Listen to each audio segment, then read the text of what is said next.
একটা ক্লাসে সর্বোচ্চ একটা মানুষ 2টা অঙ্ক শেখে, তাও বাড়িতে ভুলে যায়। এত অস্থির হচ্ছেন কেন? অন্তত এই বৈঠক থেকে এইটা অন্তত শিখে যান যে আমি আর জীবনে জর্দাদি পান খাবো না। এটাও কি পারবেন না? যে অন্তত এই বৈঠকে আমি আর প্রতিবেশীকে কোনোদিন কষ্ট দেব না, আমি এটা স্বীকার করে গেলাম, এটুকু পারেন না?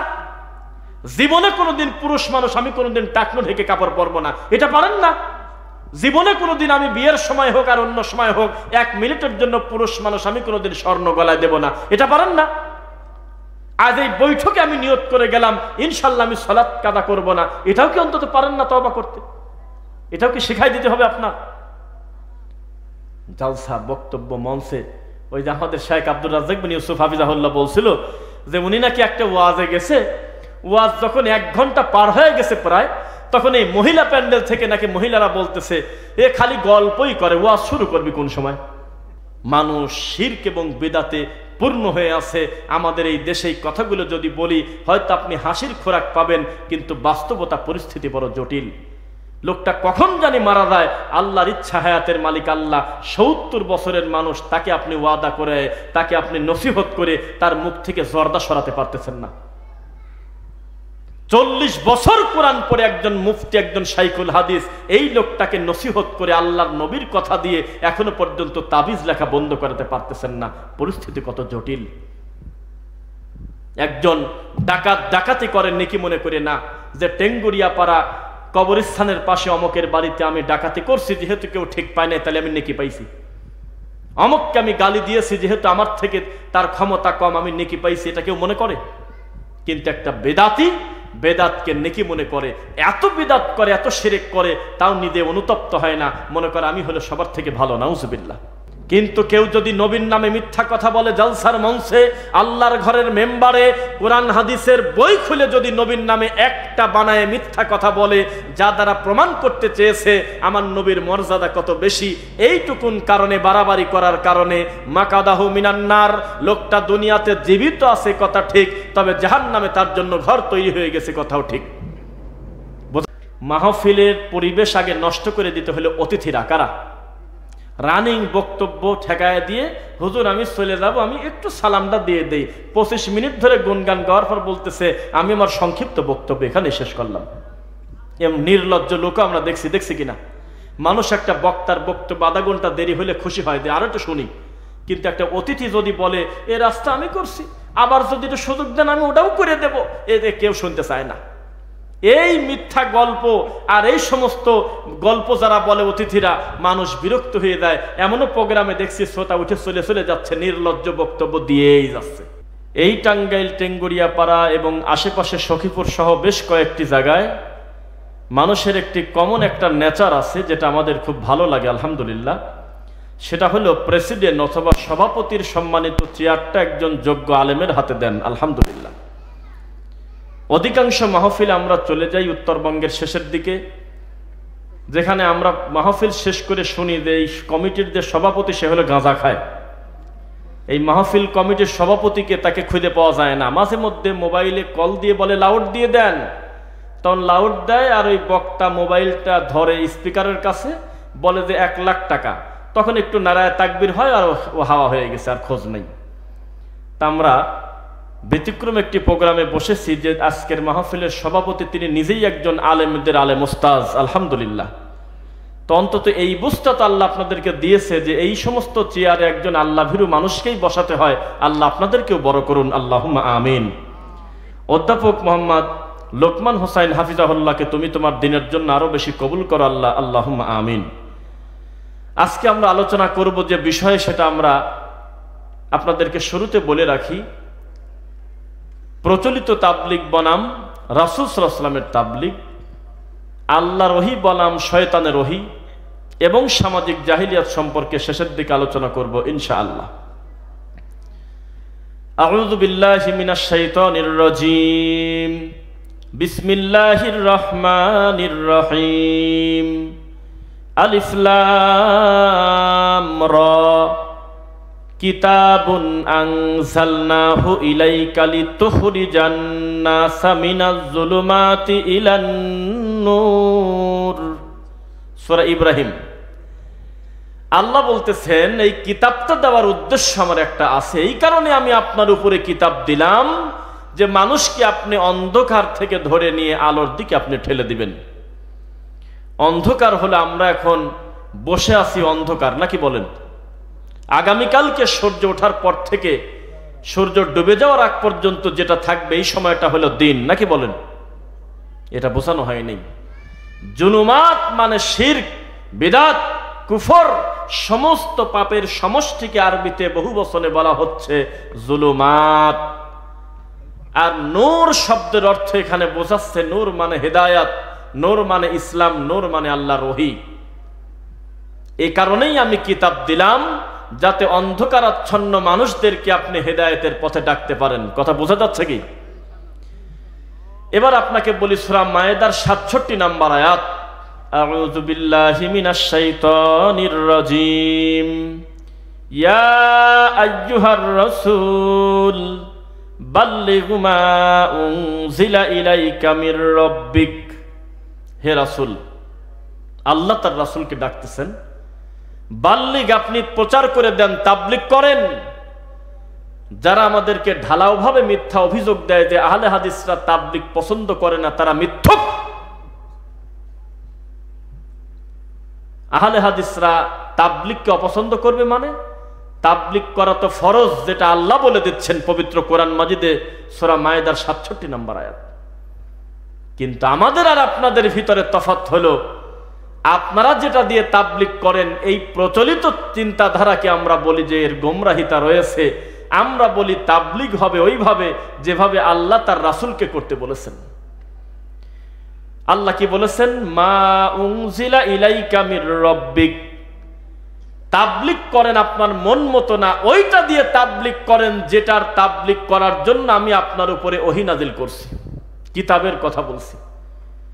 ওয়া ইল্লাম তাফআল, আর যদি তা না করেন, হুবহু কোরআন হাদিস দিয়ে প্রচার না করেন, ফামা বাল্লাগতা রিসালাতা, আমার ওহীর দায়িত্ব পালনই আপনি করেন নাই, আমি এটা মনে করব রিসালাতের দায়িত্ব পালন করেন নাই। ওয়াল্লাহু ইয়াসিমুকা মিনান নাস। আর এই ভালো কথা প্রচার করতে গিয়ে মানুষ থেকে, মানুষ শয়তান আছে বোঝেন নাকি? মিনাল জিন্নাতি ওয়ান নাস, শুধু জিন শয়তান নাই, মানুষ শয়তানও আছে, বোঝেন কি? মানুষ শয়তান মানে খারাপ মানুষ থেকে, মানুষের কুমন্ত্রণা থেকে আমি আল্লাহ আপনাকে বাঁচায় দেব। ইন্নাল্লাহা, নিশ্চয়ই আল্লাহ, লা ইয়াহদিল কওমাল কাফিরিন, কাফেরদের হেদায়েত দেন না, কাফেররা হেদায়েত প্রাপ্ত হন না। মুমিন যারা তারা হয় হেদায়েত প্রাপ্ত। এবার আপনাকে আমি বলি তাবলীগ করা কি বলেন তো সবাই? সুন্নাত না নফল? ভাষা বোঝেন না? তাবলীগ করাটা কি? ফরজ। ভয় পাচ্ছেন কেন? সরাসরি তাবলীগ করার কথা আল্লাহ বলতেছে সূরা মায়েদার ৬৭ নম্বর আয়াত। হে নবী, আপনি তাবলীগ করেন, প্রচার করেন। কি করেন? মা উনজিলা ইলাইকা মির রাব্বিক, যা আপনার রবের পক্ষ থেকে আপনার কাছে আসছে, মানে আল্লাহর ওহী। তাহলে তাবলীগ করা যে ফরজ, তেমনি আবার ওহী দিয়ে তাবলীগ করাটাও ফরজ। কি বলেন? ওয়াল্লাহু ইয়াসিমুকা মিনান নাস। আমরা মুনাজাতে বলি বিভিন্ন সময় বারবার আল্লাহকে বলি, আল্লাহ ইবলিসের কুমন্ত্রণা থেকে তুমি আমাদের বাঁচাও, বলেন কিনা? শয়তানের ধোঁকা থেকে আমাদেরকে তুমি বাঁচাও। কিন্তু এখানে আল্লাহ বলতেছে অন্য কোনো কিছু থেকে তোমার চিন্তা নাই, আমি মানুষের অনিষ্টতা থেকে আমি তোমাকে বাঁচায় দেব। ইয়াসিমুকা মিনান নাস, মানুষের অনিষ্টতা থেকে আমি তোমাকে বাঁচায় দেব। তার মানে ওহীর কথা বলতে গেলে মানুষ গালি দিবেই দিবে। একেবারে সরাসরি আল্লাহ যা বলেছেন, নবী যা বলেছেন, ওটা যদি দলের দিকে না টেনে, চেয়ারের লোভে না বলে, নিজের আধিপত্য বিস্তার করার আশা ছাড়া সরাসরি আল্লাহর ওয়াদা যদি রক্ষা করতে যাই, মানুষের গালি শুনতেই হবে। আল্লাহর এই মাটির উপরে সবচাইতে বেশি মাজলুম এবং গালি শোনে তারা হলো আহলে হাদিসরা। অকথ্য ভাষায় বেদাতপন্থী আলে মানুষ আমাদেরকে গালিগালাজ করে। সাধারণ ব্যক্তি করে তো করে, আরে টুপিওয়ালা দাড়িওয়ালা হুজুর পর্যন্ত গালিগালাজ করে। মাহফিলের মঞ্চে লক্ষ মানুষের সামনে বলতেছে আহলে হাদিসরা ইহুদিদের দালাল, ঠিক কিনা বলো? নাউজুবিল্লাহ, নাউজুবিল্লাহ। একজন হিন্দুর সাথে কোনো মুসলিমের প্রতিবেশীর যদি ঝগড়া লাগে, সেও তাওকে খ্রিস্টান বলে গালি দেয় না, ইহুদির দালাল বলে গালি দেয় না, অন্যান্য ভাষায় সমালোচনা করে। আর এই টুপিওয়ালা একটা আশ্চর্য ডিপার্টমেন্ট, বাঙালি হুজুর একটা আশ্চর্য জাতি, যারা গালি শুরুই করে হলো ইহুদির দালাল দিয়ে। অপরাধ হলো এক হুজুর তাবিজ বিরোধিতা করছে, তাবিজের বিরোধিতা করলো কেন? বোঝা গেল সে হলো ইহুদির দালাল। নাউজুবিল্লাহ। মসজিদে জোরে আমিন বলছে কেন? সবাই আস্তে আমিন বলে, উনি জোরে বলল কেন? বোঝা গেল তারা খ্রিস্টানের দালাল। নাউজুবিল্লাহ মিন যালিক। এই মসজিদের সবাই নাভির নিচে হাত বাঁধে, হঠাৎ করে একটা ছেলে বুকে হাত বেঁধে সালাত আদায় করে, বোঝা গেল আমেরিকা থেকে টাকা পায়। নাউজুবিল্লাহ। যেই যে শব্দ মুখ দিয়ে আমি বললাম, এগুলো কোনো ল্যাংটা লোকের মুখ দিয়ে আসে নাই। বড় বড় শাইখুল হাদিস, মুফতি, আল্লামা, 30 বছর কোরআন হাদিস পড়েছে এমন ব্যক্তি জালসার মঞ্চে বসে লক্ষ শ্রোতার সামনে বলতেছে আমরা নাকি ইহুদির দালাল। নাউজুবিল্লাহ। ডক্টর জাকির নায়েককে খ্রিস্টান কাফের বলে, চিৎকার করে মানুষের সামনে এই নোংরামিগুলো প্রচার করে। বোঝা গেল আল্লাহ যেটা প্রচার করতে বলেছে এই হুজুর সেটা প্রচার করে না। আল্লাহ বলেছে ওটাই প্রচার করো যেটা তোমার উপরে নাজিল করা হয়েছে। কিতাবুন আনজালনাহু ইলাইকা লিতুখরিজান নাসা মিনাজ যুলুমাতি ইলান নূর। ওই কারণে কিতাব দিয়েছি মানুষকে খারাপ কাজ থেকে ভালোর পথে আনবে কিভাবে। তা'মুরুনা বিল মা'রুফ ওয়া তানহাউনা আনিল মুনকার ওয়া তু'মিনুনা বিল্লাহ কুনতুম খায়রা উম্মাতিন উখরিজাত লিন-নাস। মানুষের ভিতর থেকে তারাই হলো উত্তম, যারা সৎ কাজে আদেশ দেয়, অসৎ কাজে বাধা প্রদান করে, তারাই হলো ভালো। আমাদের এই দেশে পুরো উল্টা। আল্লাহর নবীর নামে, আল্লাহর নামে যে যত বেশি মিথ্যা কথা বলতে পারে সে তত বড় হুজুর আর বড় আল্লামা। এই মাহফিলে ঢোকার আগে একটা পোস্টার দেখালো আমার এক ভাই, এই ঘরের ভিতরে গিয়ে মহিলা জালসা হচ্ছে, মাইকেন করে প্রচার করতেছে মানুষের সামনে। মহিলা জালসা, তাফসিরুল কোরআন। ফিতনা কাকে বলে? 18 ইঞ্চি বক্তা তুলে দিয়েছে স্টেজে, তারপরে ভাঙড়ি কোথা থেকে ধরে নিয়ে এসে জালসার মঞ্চে বসায় দিয়েছে, কারণ ছাড়া নবীর প্রতি 10টা অপবাদ দিয়ে শেষে মোনাজাত করে কান্নাকাটি করে চলে যাচ্ছে। এটা কি হবে সমাজ পরিবর্তন? ওটা দিয়ে তাবলীগ করতে হবে যেটা করতে নবী সাল্লাল্লাহু আলাইহি ওয়াসাল্লাম বলেছেন, আল্লাহ বলেছেন। এটা দিয়ে যদি তাবলীগ করে তাহলে কোনোদিন এই তাবলীগ হারিয়ে যাবে না। এই তাবলীগ টঙ্গীর মাঠে কোনোদিন মারামারি করবে না। বাংলাদেশের সবচাইতে সর্ববৃহৎ এবং সেন্ট্রাল মসজিদের নাম বলেন আপনারা? কিছুই জানেন না। বাইতুল মুকাররম মসজিদে আল্লাহর বান্দারা মারামারি করতেছে, যখন এই পাশ থেকে ওই পাশের লোককে পিটাচ্ছে, এই পাশের লোকের মুখেও দাড়ি আছে, মাথায় টুপি আছে, ওই পাশের লোক এই পাশের লোককে পিটাচ্ছে, সেও তাহাজ্জুদ পড়ে, তারও মাথায় টুপি, তারও মুখে দাড়ি। দুইজনই ফাদায়েল আমল নিয়ে গ্রামে গ্রামে দাওয়াত দেয়, দুইজনই ইলিয়াসি তাবলীগ করে, দুইজন মানুষই এইভাবে ফাদায়েলে সাদাকা প্রচার করতেছে, দুইজন মানুষই মসজিদে থাকে, তারা দুইজনই 39-এ বরকত পায় না, 41-এ বরকত পায় না, 40 পূরণ করতে হবে। তারা উভয়ই কুলুপ ধরে খক খক করে কাশে, আর হলো 40 কদম হাঁটে, ইট ঢেল পাটকেল নিয়ে ঘোরে। তারপরেও তারা মারামারি করবে কেন? কিছু বিষয় আছে কিনা? 1450 বছর আগে কোরআন মাজিদ নাজিল হয়েছে, এখনো পর্যন্ত কোনো মায়ের বেটা বলতে পারে নাই কোরআন মাজিদের একটা জবর জের কম বেশ করতে সে পারবে? যা আছে তাই থাকবে। আর স্বপ্নে পাওয়া জিনিস 200 বছরও টিকলো না। একই মানহাজ, একই আকীদা, একই জায়গা থেকে পাইলো, সব ঠিক।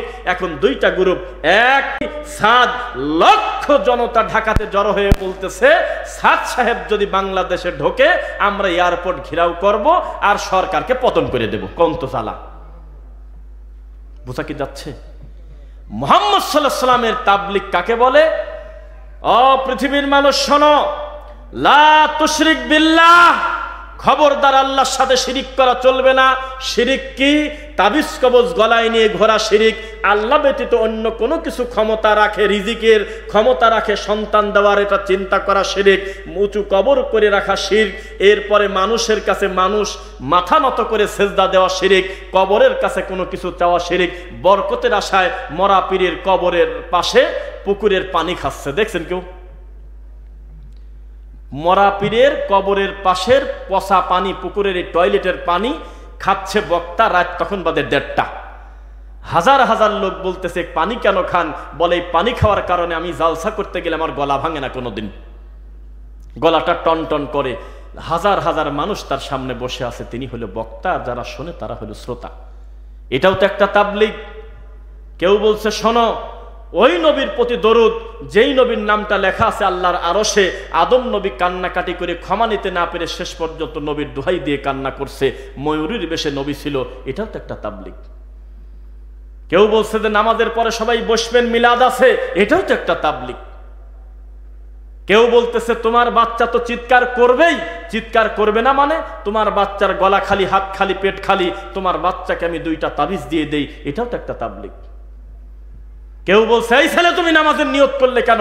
দেখতেছো না যে নামাজের সময় লাল বাতি জ্বলাকালীন সুন্নাতের নিয়ত করবে না, এখন খুতবা দেওয়া হচ্ছে, তুমি নামাজ পড়ছো কেন? বসে পড়ো, এটাও তো একটা তাবলীগ। কেউ বলছে এই ছেলে শোনো, বাপ মরে গেছে 3 বছর হয়ে গেল, মাটি দিয়ে আসলে, জীবনে কোনোদিন খোঁজ খবর নিলে না, তাড়াতাড়ি মাদ্রাসার ছাত্রদেরকে নিয়ে 2টা খতম দিয়ে দাও, আর আমরা দেয় বক্সা দিয়ে আসবো না, এটাও তো একটা তাবলীগ। কেউ বলছে শোনো, সেকেন্ডে 1,00,000 কোটি দোয়া, আরবে আল্লাহর কাবা ঘরে সেজদা দিলে 1 লক্ষ নেকি, আর আমাদের কাছে আসলে 2,88,00,000 নেকি, এটাও তো একটা তাবলীগ। কেউ বলছে ঢেলা কুলুপ ধরবো এই কারণে, মিজানের পাল্লায় ঢেলাগুলো তুলে দেবে যাতে ওজন বেশি হয়, নাউজুবিল্লাহ, এটাও তো একটা তাবলীগ। ওহী দিয়ে তাবলীগ না করা পর্যন্ত নবীকে ছাড় দিচ্ছে না, বলতেছে ওয়া ইল্লাম তাফআল ফামা বাল্লাগতা রিসালাতা, আমি আল্লাহ মনে করব আপনি রিসালাতের দায়িত্বই পালন করেন নাই। আল্লাহু আকবার। কি চলছে সমাজে ধর্মের নামে? রাত দিন রাসূলের প্রতি অপবাদ দেওয়া, আর যে যত বড় হুজুর সে তত বড় মিথ্যক। এত বড় একটা জায়গায় চাকরি পাইলে একটা বড় হুজুর, আমরা আলহামদুলিল্লাহ লেখার টাইম পেলাম না, আগেই দেখি যে তিনি একটা ডেলিভারি দিয়েছেন নতুন, এই বেটা সৌদি আরবে যাও তোমরা হলো রিয়াল কামাই করার জন্য, আর ওখান থেকে আসো আমিন নিয়ে। শুনেছেন সব কথা? নাউজুবিল্লাহ। তিনি নাকি বাংলাদেশের সবচেয়ে বড় আলেম, এখনো পর্যন্ত 30-40 বছর গবেষণা করে জোরে আমিন খুঁজে পায় নাই। আমি বলি যে না পড়লে সেটা ভিন্ন কথা, নাকি হইল না, অথবা নাকি কম পাইল, অথবা তার গবেষণায় যদি মনে করে যে না পড়লে ভালো, কিন্তু বিরোধিতা করতে পারে তো না, গালি তো দিতে পারে না, এটা কি সম্ভব? এটা হলো আমাদের দেশের বড় হুজুরদের অবস্থা। দেখেছি আমরা কিভাবে একই মানহাজ, একই কিছু হওয়ার পরেও 2 গ্রুপের কিভাবে মারামারি, এক গ্রুপ আর এক গ্রুপকে গালি শুরুই করতেছে। ইহুদির দালাল, খ্রিস্টান, আমেরিকার দালাল, এগুলো শুনতেছেন। বিচার একদিন হবেই, বিচার একদিন হবেই। কুল হাদিহি সাবিলি আদউ ইলাল্লাহ, হে নবী আপনি বলে দেন এটাই হলো একমাত্র পথ, যেই পথ আনা ওয়া মান ইত্তাবাআনি, আপনি এবং আপনার সাথীগণ প্রচার করতেছেন, এটাই হলো একমাত্র পথ। ওয়া সুবহানাল্লাহ, আল্লাহ হলো মহাপবিত্র। ওয়ামা আনা মিনাল মুশরিকিন, আপনি বলেন যে আপনি মুশরিকদের অন্তর্ভুক্ত না, আপনি এবং আপনার সাহাবীদের নীতির বাইরে যারা চলে তাদের পথভ্রষ্ট হওয়া ছাড়া কোনো পথ নেই। এই দেশে সবচেয়ে বেশি যারা সুন্নাহর পক্ষে, তাদের নাম দিয়েছে ফিতনাবাজ, আর রাত দিন শিরিক বাদ দিলে কিছুই থাকে না, তাদের নাম দিয়েছে আহলে সুন্নাত ওয়াল জামাত, সুন্নি। কথা বুঝতেছেন? এই হলো আমাদের দেশের চিত্র। বিড়াল দেখে ভয় পায়, নাম হইল মুজাহিদ। 30টা বছর সেজদা দিয়েছে, এখনো সেজদার তাসবিহ বোঝে না। 40টা বছর আল্লাহকে সূরা ফাতিহা শুনেছে, এখনো পর্যন্ত সূরা ফাতিহাটা শুদ্ধ করে পড়তে পারে না। এই লোকটার ঘাড়ের উপরে চাপিয়ে দিয়েছে পীর সাহেব, সকালে 3000 বার ইল্লাল্লাহ, আর রাত্রিবেলা শোয়ার আগে 3000 বার ইল্লাল্লাহ। ও আল্লাহকে চিনবে কিভাবে? মানুষ যে যার মতো করে ধর্ম চালাচ্ছে।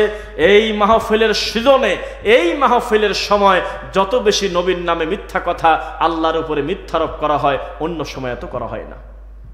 আমরা আসতেছি মাহফিলে, আসরের সালাতের পর থেকে আশেপাশে বহু জায়গায় জালসা, চিৎকার দিয়ে কান্না করে করে গজল বলতেছে, আমার যদি পাখা থাকতো হে নবী আমি মদিনায় যেতাম, মক্কায় যেতাম না।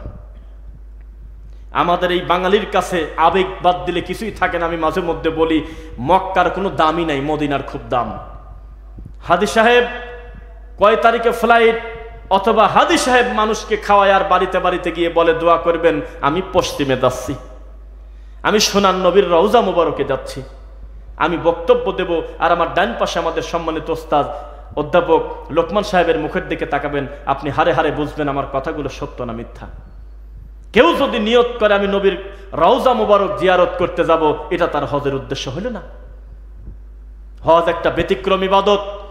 আল্লাহর কাবা ঘরে যাবে বান্দা, এক সেজদা সমান 1 লক্ষ, এক রাকাত সমান 1 লক্ষ রাকাতের নেকি।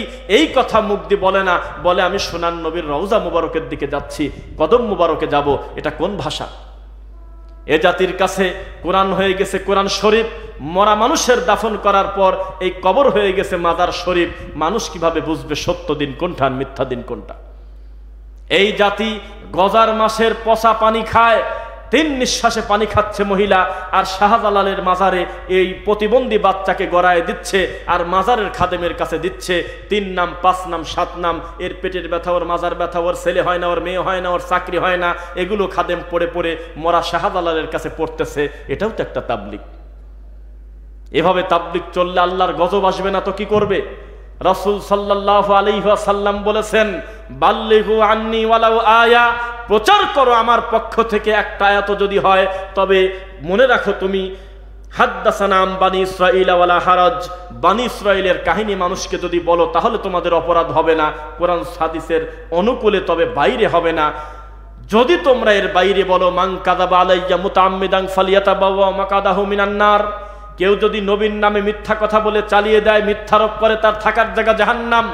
কোরআন মাজিদে আছে, কেউ যদি জেনা করে, বিবাহিত যদি হয়, তাহলে তাদের বুক পর্যন্ত মাটিতে গেড়ে সাইড থেকে ইট ঢেল পাটকেল মেনে মুখ ভেঙে দাও, যতই তওবা পড়ুক বাঁচার কোনো সুযোগ নেই। এটা শরীয়তের বিচার। আর যদি অবিবাহিত হয়, 100 লাঠি পিটায়ে 1 বছরের জন্য দেশ ত্যাগ করে দাও, এটা একটা বিচার। তবে সরাসরি তাকে জাহান্নামী বলে নেই। একটা লোক যদি আত্মহত্যা করার মতো এত বড় জুলুম তার নিজের প্রতি করে ফেলে, এটা হলো কবিরা গুনাহগার, তবে লোকটাকে অমুসলিম বলতে পারবেন না, এ কারণে তার শাস্তি হবে। তবে তার বেঈমান হয় নাই, আল্লাহ চাইলে তাকে ক্ষমা করে দিতে পারেন। কিন্তু কেউ যদি নবীর নামে মিথ্যা কথা বলে, জালসার মঞ্চে, আল্লাহর ঘরের মেম্বারে, কোরআন হাদিসের বই খুলে যদি নবীর নামে একটা বানায় মিথ্যা কথা বলে, যা দ্বারা প্রমাণ করতে চেয়েছে আমার নবীর মর্যাদা কত বেশি, এইটুকুন কারণে, বাড়াবাড়ি করার কারণে, মাকাদাহু মিনান নার, লোকটা দুনিয়াতে জীবিত আছে কথা ঠিক, তবে জাহান্নামে তার জন্য ঘর তৈরি হয়ে গেছে কথাও ঠিক।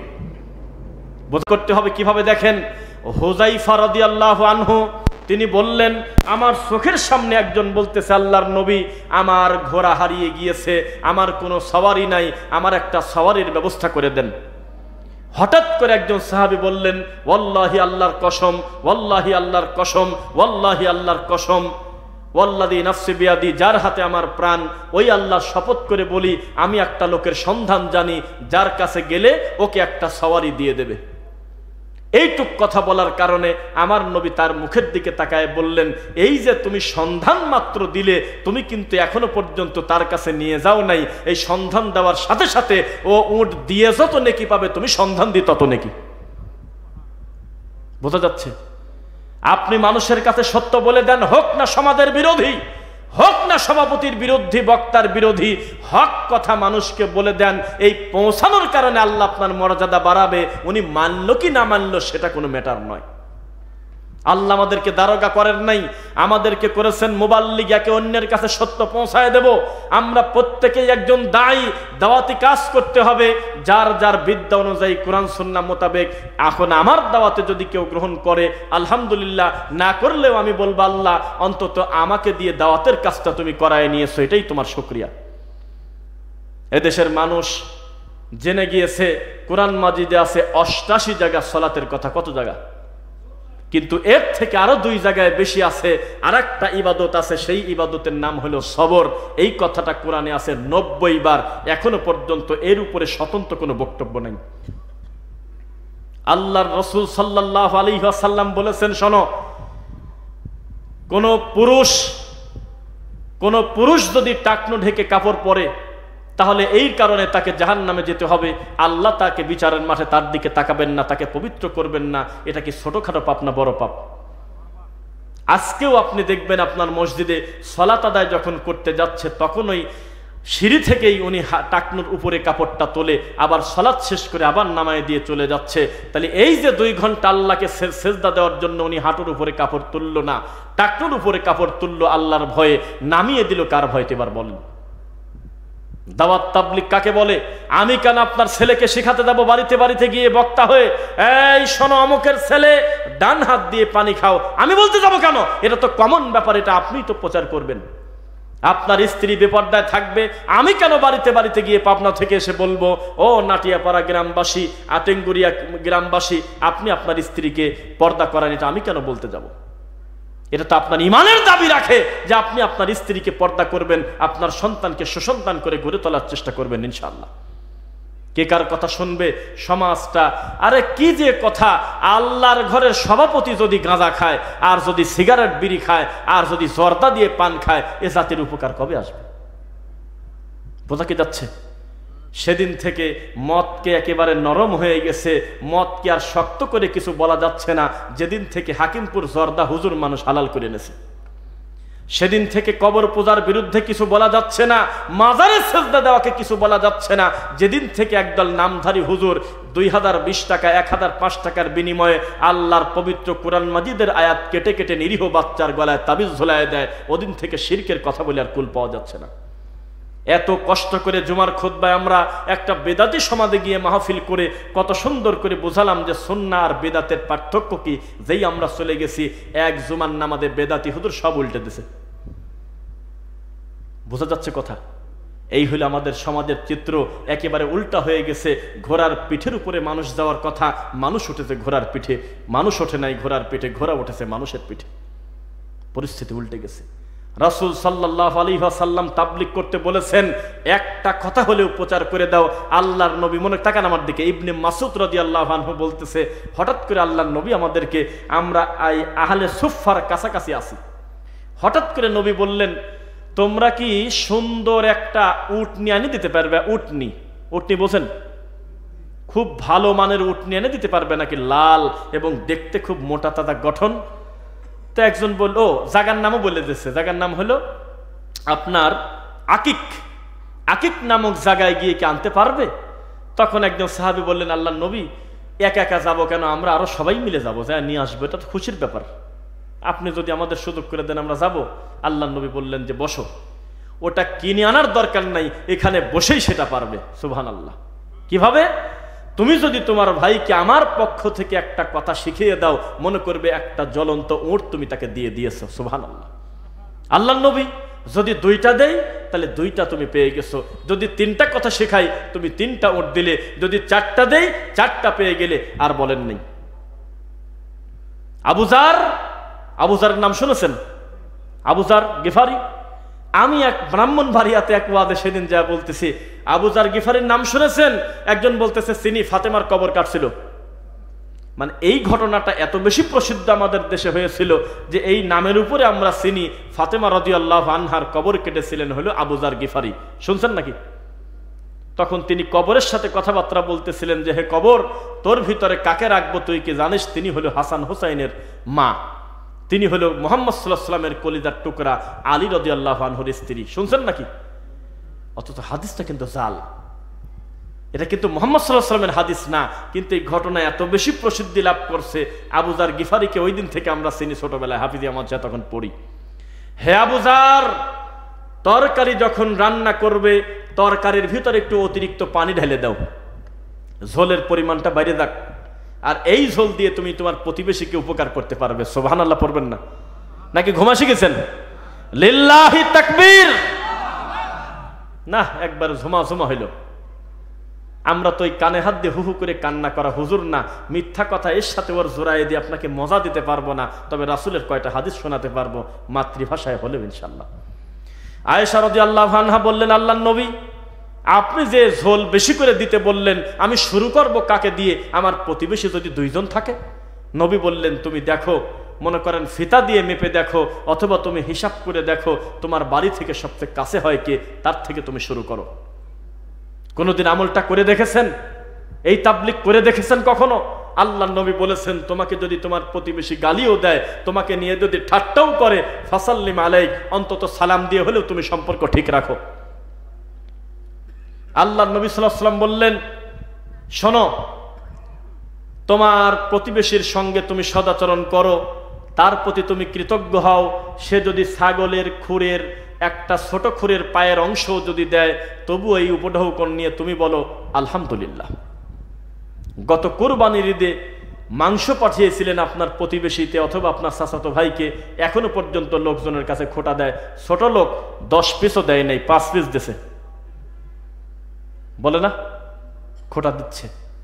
নবী সাল্লাল্লাহু আলাইহি ওয়াসাল্লাম বলেছেন, ঘোড়ার ছাগলের খুর এই কতটুকু দাম, এই জিনিসও যদি তুমি তোমার ভাইকে উপহার দাও, যার হাতে গেল তিনি এটা দেখে নাক না ছিটকায় বলবে আলহামদুলিল্লাহ, আমি খুশি। কে কার কথা শোনে? জিবরাইল এসে বলতেছে, মা জালা জিবরিলু ইউসিনি বিল জার।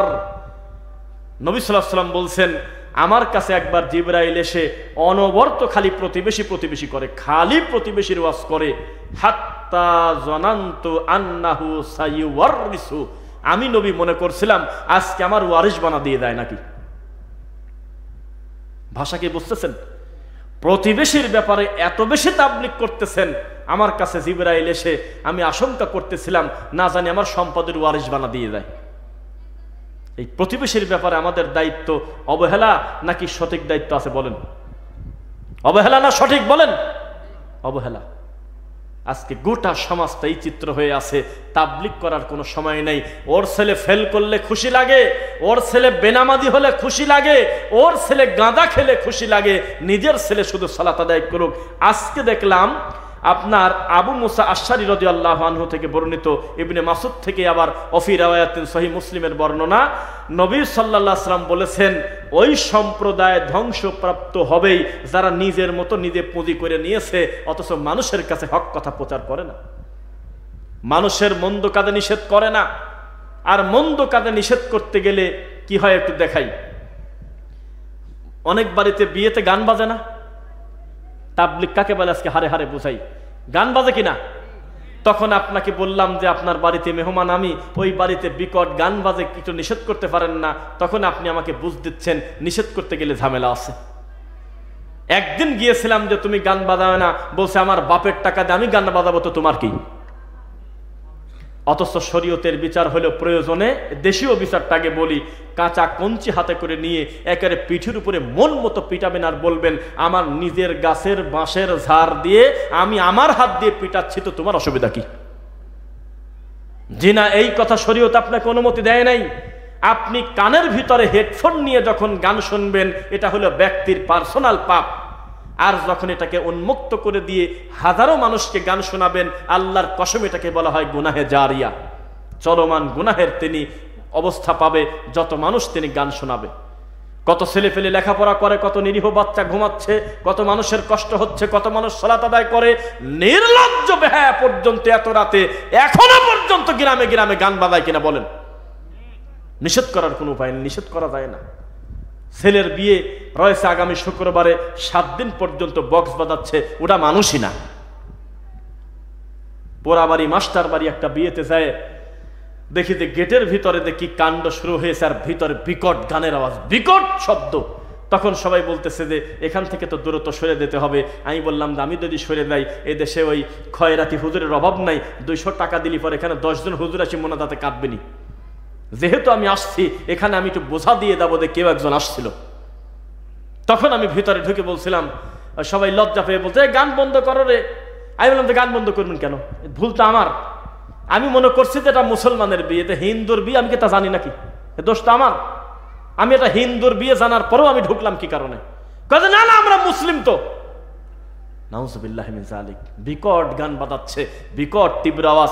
গেটের ভিতরে যে সমস্ত নোংরামি হচ্ছে, 10 রকমের পানি নিয়ে বসে আছে, ফিতা নিয়ে বসে আছে, কেসি নিয়ে বসে আছে, 2 পাশে মেয়ে ছেলে ফেলে বসে আছে, গাড়ি নিয়ে যাবে, এত টাকা দিতে হবে বলে মারামারি পর্যন্ত করতেছে। তাবলীগ করবেন কার কাছে? আমার এই কথা যদি সে শোনে হয়তো কষ্ট পাবে, আমি ঘোরায় বলতেছি, সত্য কথা বলবো, তবে তার নাম বলবো না। গত কয়েকদিন আগে আমার চোখের সামনে বাড়িতে মেহমান আসছে, মেহমানের যাওয়ার সময় কই যে কচু, তারপরে হইলো কলা গাছের কি বলেন ভাদাল, ভাদাল চেনেন? গ্রামের সবজি বেশ কিছু দিয়ে ব্যাগটা খুব মোটামুটি ভারী হয়েছে। আর একটা ভারীতে আর একটা কাপড় হলো ওই মেহমান আসার সময় নিয়ে আসছে। এই দুইটা ব্যাগ হওয়ার কারণে মহিলা মানুষ আগায় দিতে যাচ্ছে ব্যাগ নিয়ে, ব্যাগটা খুব ভারী। তো পাশেই তার আপন ভাইয়ের ছেলে বলতেছে, বাজান ওই রাস্তা পর্যন্ত ব্যাগটা দিয়ে আসো, যাও আব্বু যাও। তাহলে ছেলে জবাব দিচ্ছে, আন্টি কিছু মনে করো না, এখন যদি আমি চলে যাই আমার গেমটাই নষ্ট হয়ে যাবে নি। এই গেম খুব খারাপ, একবার যদি বন্ধ করি আবার প্রথমের দিন আসে। 3 বার বলল, ভাজান তুমি যাও। ও বলল, আমি যাব না। কি করো তুমি? ফ্রি ফায়ার খেলতেছে।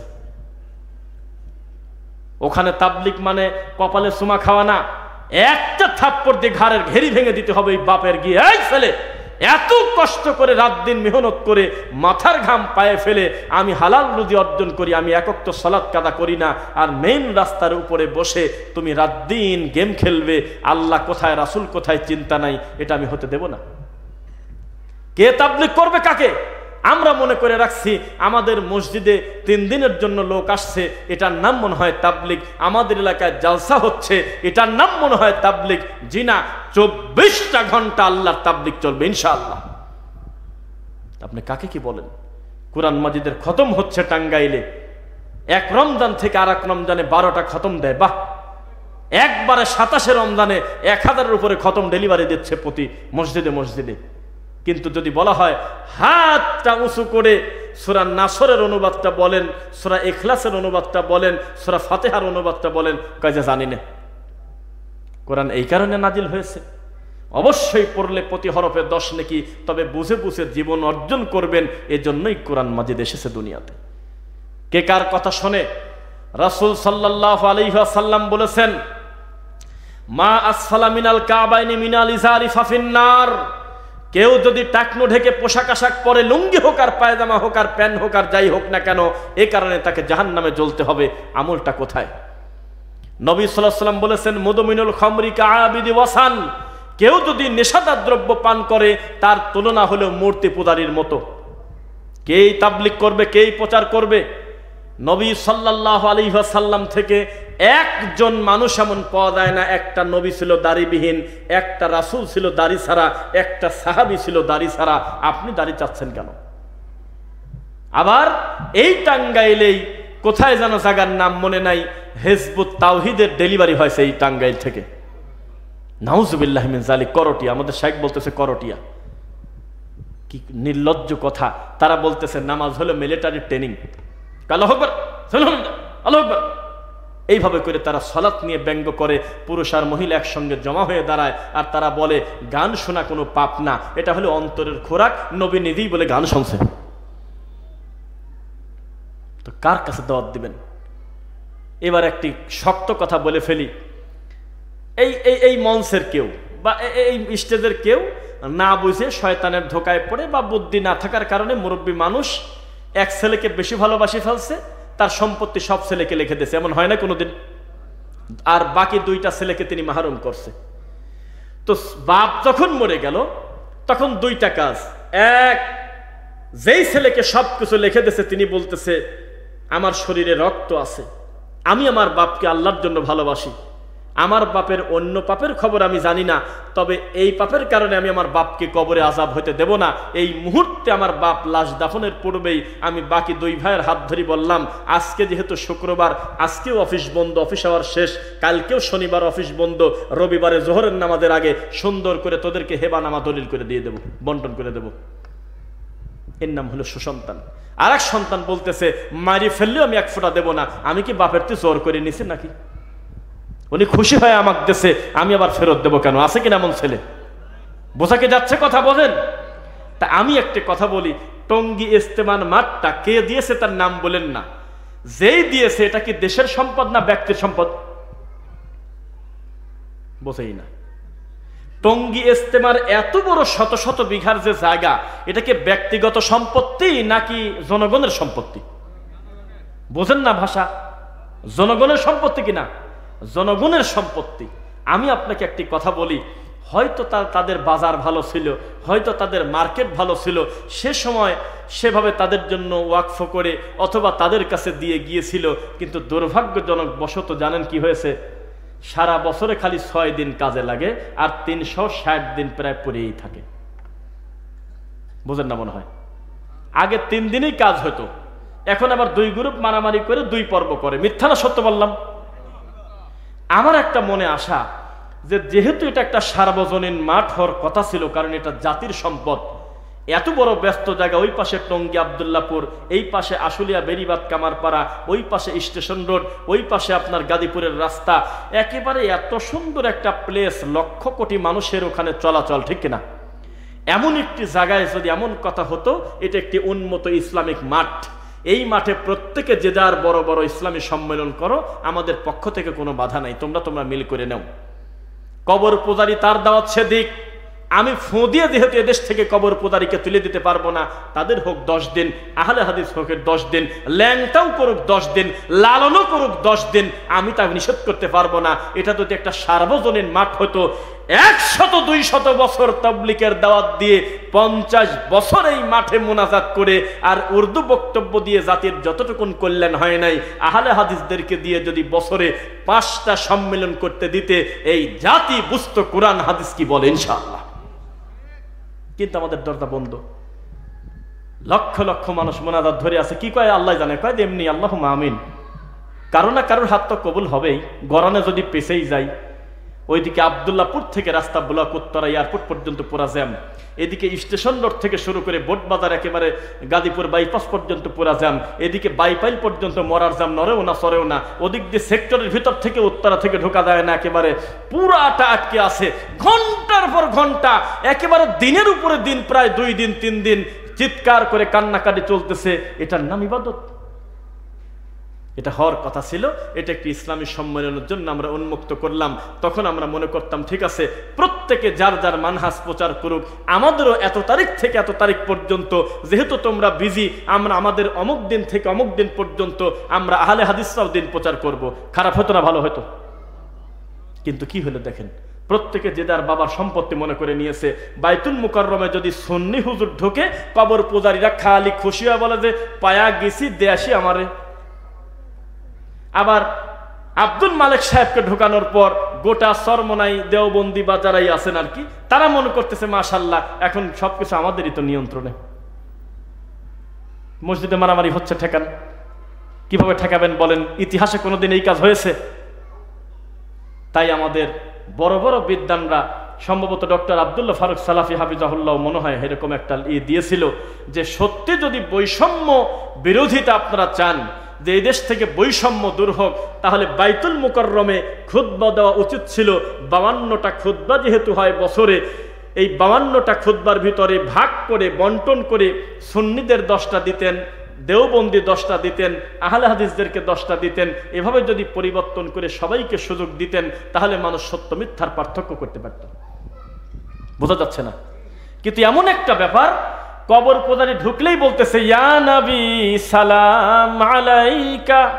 কোন এটাই ধর্ম? নবীর নুন না মাটি, হাজের না গায়েব, কবরকে রওজা শরীফ বলা লাগবে, মিলাদ দ্বারা পড়া লাগবে, এই 7-8টা জিনিস ছাড়া ওদের আর কোনো দুনিয়াতে ইবাদত নাই। আর যদি ওদেরকে ঢুকায় দেন, তারা খালি বলবে যে আহলে হাদিসরা ইহুদির দালাল, খ্রিস্টান, আমিন বললে টাকা পায়, প্রতি আমিনে বলে 500 পায়। এই হলো তাদের ইবাদত, আর কোন ইবাদত তাদের নাই। আর আহলে হাদিসদেরকে যদি তুলে দিতেন, তারা বলতো ক্বালান নবী সাল্লাল্লাহু আলাইহি ওয়াসাল্লাম, ক্বাল আল্লাহু আযজা ওয়া জাল, এই কথা বলে টনটন করে একটা জুমার খুতবায় অন্তত 40টা রাসূলের হাদিস আর 30টা কোরআনের আয়াত বলতো। আরে পাগল যা বলতেছে আব্দুল কাদের জিলানীর বাপের বড়ই খাওয়ার গল্প, মিথ্যা গল্প কিসের সাথে কি লাগায় নিয়ে 1-1.5 ঘন্টা ধরে বসে আছে। এটা কি বৈষম্য হইল না? আপনি বৈষম্য বিরোধী আপনি হতে চাচ্ছেন, কিন্তু এত বৈষম্য রাখতে চাচ্ছেন কেন? আলেম ওলামার স্বাধীনতা দিয়ে দেন। যেহেতু আমরা চাইলে প্রায় 3 থেকে 4 কোটি আহলে হাদিস আমরা ফু দিয়ে উড়াই দিতে পারবো না। প্রত্যেকে যার যার মানহাজ প্রচার করবে স্বাধীনভাবে, কোনো ধর্মের লোকে পর্যন্ত তাকে তার ইবাদতে বাধা দেওয়া যাবে না। আর এটা তো ইসলামেরই একটা দল, ঠিক কিনা বলেন? এটাই যদি আপনারা মনে করতেন, তাহলে আমাদের প্রতি এত জুলুম হতো না। আল্লাহর ঘরটা পর্যন্ত ভেঙে দিচ্ছে কোরআন সুন্নাহ মোতাবেক চলার কারণে। মিথ্যা না সত্য? আমিন বলার কারণে লক্ষ্মীপুরে একটা ছেলেকে পিটায় সিসিউতে রাখা হয়েছিল। উন্নত চিকিৎসার জন্য এখন বাইরে কিনা জানি না, তবে তার পরিস্থিতি খুবই জটিল ছিল। পরে আমাদের আহলে হাদিসের আলেম ওলামারা মোটামুটি তার চিকিৎসার দায়িত্ব নিয়ে তাকে একটা পর্দায় নিয়েছে। অপরাধ কি বলেন? এটা কোন ধরনের নীতি? আমিন কি পাড়ার বাপদাদার সম্পত্তি? রফলে দেন কারোর বাবাদাদার সম্পত্তি? এটা একটি সুন্নাতি আমল। আপনি না করলে, আপনাকে যদি বলি নামাজ হবে না, তাহলে আমি অসুস্থ লোক। এটা নামাজ হওয়া না হওয়ার সম্পর্ক না, এটা হলো নেকির সম্পর্ক। কিন্তু খ্রিস্টান বলে গালি কেন দিচ্ছেন আপনি? বোঝা কি যাচ্ছে? ইমাম আবু হানিফা রাহিমাহুল্লাহ তাবলিগ করেছেন। তিনি তাবলিগ করেছেন আর বলেছেন, ইদা সাহাল হাদিসু ফাহুয়া মাযহাবি, যেখানেই সহিহ হাদিস পাবে, কোনো আলোচনা ছাড়া মনে করবে ওটাই আমার মাযহাব। আমার দিকে আলাদা করে আর কোনো গল্প করার দরকার নেই, সরাসরি ওই হাদিসের উপর আমল করবে, মনে করবে এটাই আমার মাযহাব, মানে ওটাই আমার বুঝ। সুবহানাল্লাহ। ইমাম আবু হানিফা রাহিমাহুল্লাহ বিশ্বাস করতেন আল্লাহ সপ্তম আসমানের উপরে। আপনার হুজুর বিশ্বাস করে আল্লাহ হলো কলবে কলবে আল্লাহ, নাউজুবিল্লাহ মিন যালিক। ইমাম আবু হানিফা রাহিমাহুল্লাহ বিশ্বাস করতেন আমার নবী হাজির নাজির গায়েবের মালিক নয়, গায়েবের মালিক একমাত্র আল্লাহ। আপনার হুজুর বিশ্বাস করে কি? বলেন নাউজুবিল্লাহ। ইমাম আবু হানিফা রাহিমাহুল্লাহ রাসূলের সুন্নাহ অনুসরণ করতেন, কিন্তু আপনি তাকে বড় করতে গিয়ে খ্রিস্টানরা যেমন ঈসা নবীকে আল্লাহর ছেলে বলে আর তার মা মারিয়ামকে আল্লাহর স্ত্রী বলে, আপনারা তাকে বাড়াবাড়ি করতে করতে বলতেছেন আমাদের ইমাম এত বড় ইমাম, 40 বছর এশারও যদি ফজর পড়ছে। এটা ধর্ম? রামায়ণেও তো এত বাদে কথা লেখা নাই। একটা ব্যক্তিকে আপনি ভালোবেসে ঘুমাতেই দিবেন না, অথচ এই ব্যাপারে নবী সাল্লাল্লাহু আলাইহি ওয়াসাল্লামের নিজেরও কোনোদিন ঘটে নাই। কুমিল লাইলা ইল্লা কলিলা নিসফাহু আও ইনকুস মিনহু কলিলা। নবী বলেছেন সবচাইতে বেশি ভয় জমিনে আমি আল্লাহকে করি, সবচাইতে বেশি আল্লাহকে ভয় আমি মুহাম্মদ সাল্লাল্লাহু আলাইহি ওয়াসাল্লাম করি। সেই নবী আমি ঘুমাই এবং জেগেও থাকি, আমি সিয়াম রাখি আবার সিয়াম নাও রাখি। আর আপনি 40টা বছর এশারও দিয়ে ফজর পড়ার গল্প বলবেন, আর শতাক শুধু বলতেছে আল্লাহু আকবার। কথা বোঝা যাচ্ছে? সবাই তাবলিগ করতেছে, কেউ করতেছে বাপদাদার তাবলিগ, কেউ করতেছে আল্লাহর রাসূলের তাবলিগ। ওহী শুধু আল্লাহর ওহী হয় না, শয়তানের ওহীও হয়। জানেন আপনারা, শয়তানের পক্ষ থেকে ওহী নাজিল হয়। কেন? হুজুর নাকি স্বপ্নে দেখেছে, হুজুর স্বপ্নে দেখেছে আল্লাহর রাসূল সাল্লাল্লাহু আলাইহি সাল্লাম এসে বলতেছে ওঠো, আসো আমার সাথে। তখন একটা খোলা মাঠে গিয়ে আল্লাহর নবীর নিজের হাতের লাঠি দিয়ে উনি নাকি একটা দাগ দিয়েছিল বড় করে। সকালবেলা ঘুম থেকে উঠে দেখে আরে আমি তো স্বপ্ন দেখলাম নাকি। পরে মনে করলো যে নবী নিয়ে গিয়েছিল কোথায়, একটু যায় দেখে স্বপ্নে যে দাগ দিয়েছে লাঠি দিয়ে, ওই দাগ এখন ওই রকমই আছে।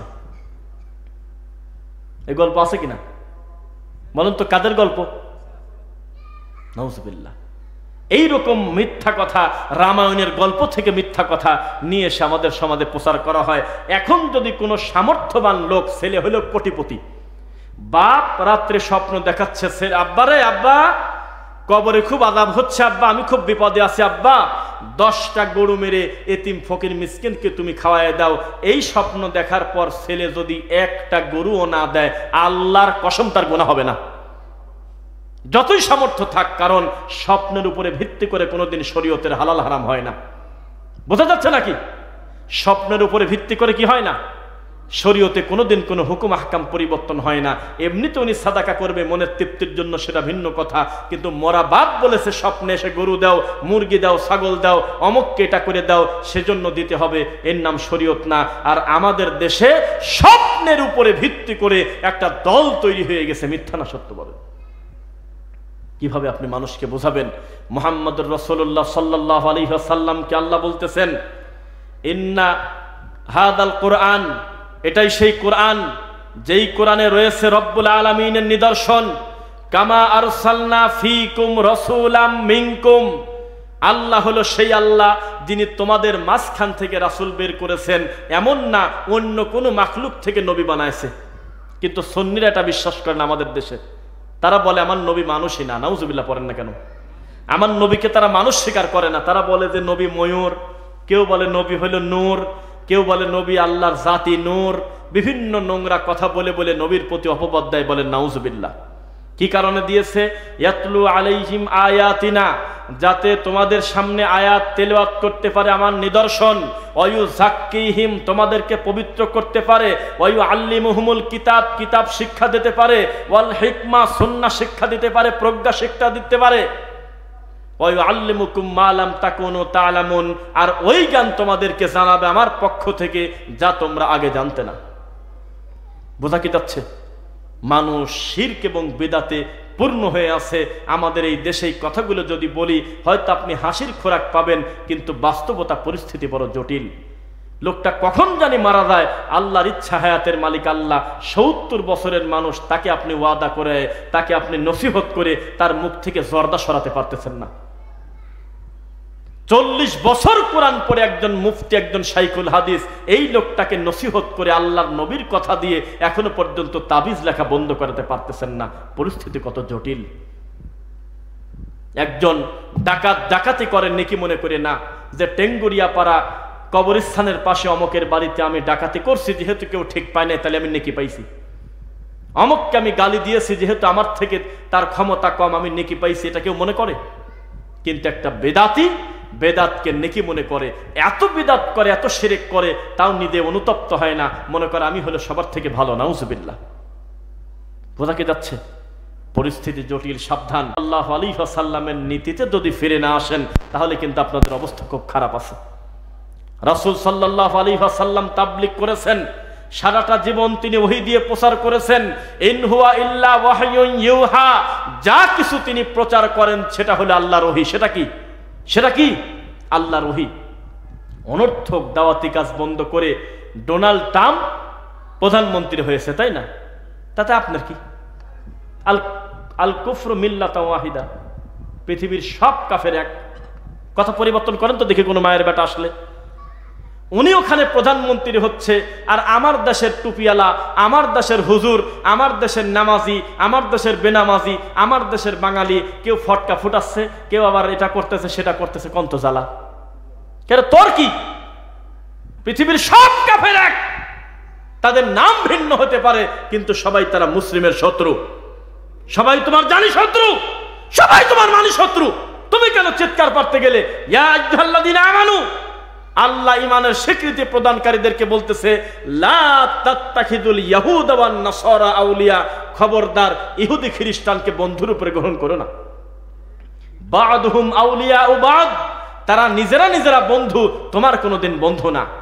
কোন খ্রিস্টান যদি তোমার কাঁধে হাত দেয়, মনে করবে যে তোমার কাঁধ বেশি দিন থাকবে না। কোন ইহুদি যদি তোমার গালে মিষ্টি তুলে দেয়, তুমি এত সহজে তুমি বিশ্বাস করো না এই মিষ্টির ভিতরে বিষ থাকতে পারে কিনা। এত আসপদ্দা তোমার, এত সাহস। কে কোথায় মন্ত্রী হচ্ছে, কে কোথায় কি করলো, তুমি পাউসাটা শুরু করে দিয়েছো। বিচার তোমার একদিন হবেই। মান তাশাব্বাহা বিকওমিন ফাহুয়া মিনহুম, যে যে সম্প্রদায়কে অনুসরণ করবে তার সাথেই তার হাসর হবে। এখন বোঝো কেমন লাগে।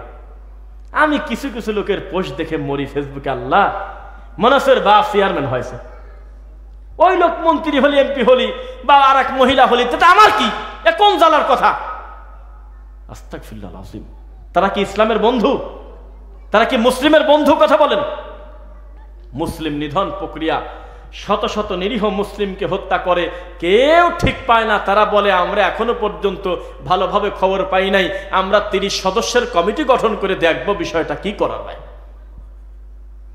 আর ওদের একটা কুত্তা মরে গেলে ওরা রাস্তায় নেমে ওঠে, মুসলমানের বিরুদ্ধে তারা অভিযোগ দেয়। নির্লজ্জ তুমি। তাদের মতো চুল কাটো, তাদের মতো গেঞ্জি গায়ে দাও, তাদের মতো করে চলার চেষ্টা করো, তাদের সংস্কৃতিকে তুমি বুকে টেনে নিচ্ছ। আবার তুমি বলতেছো তাহাজ্জুদ কাজা নাই।